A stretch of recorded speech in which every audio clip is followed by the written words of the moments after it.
Gagawa tayo ng fried na paa ng manok.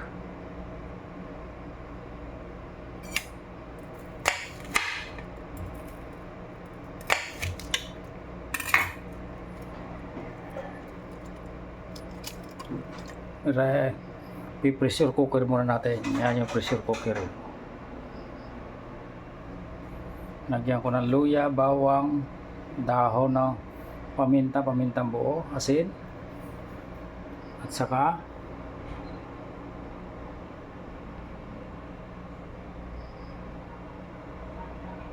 fish sauce ang nilagay ko dyan. Yan. I-pressure cooker natin ng 1.5 oras. Pero 1 oras lang muna, titingnan natin. Baka maghiwa-hiwalay naman. Pa-fried chicken po natin yan. Fried chicken feet. Yan o. Yan. Timplado na ho yan. Yan. Yan. I-pressure cooker natin. Bawang, luya, sibuyas, salt, fish sauce.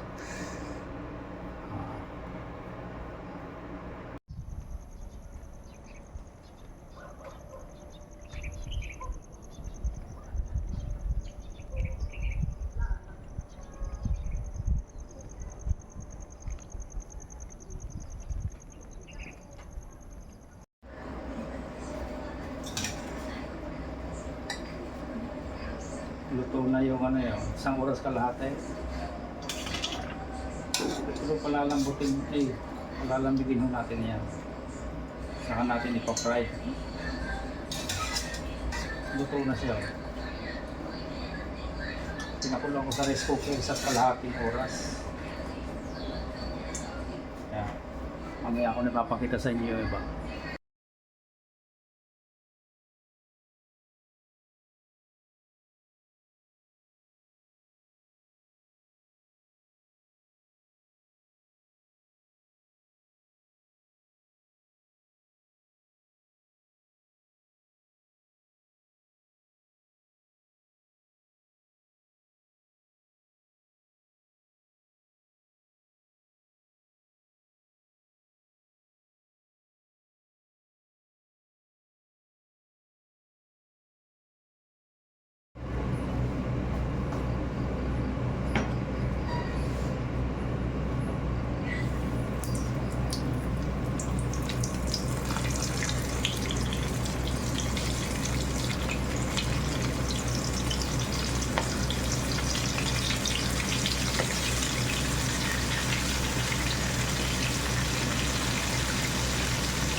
Ayan, luto na yung fried chicken feet. Ayan, ang dali lang proseso. Masarap po yan, sausaw nyo kahit saan klaseng sausaw, with chili sauce, ketchup, saka kalamansi, toyo, ayos na ho yan. May sili, suka, may sibuyas, may sili, sarap. Subukan nyo rin. Oh, Aray na sausawan, ginawa ko, homemade. Suka lang naman aray. Sibuyas na pula, kunting asukal, vinegar. Panatin. Ano bagang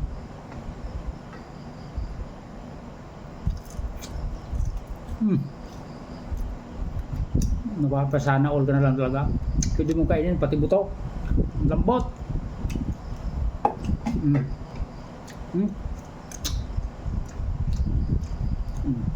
Gawin nyo rin to sa inyo ang bahay. Ciao for now.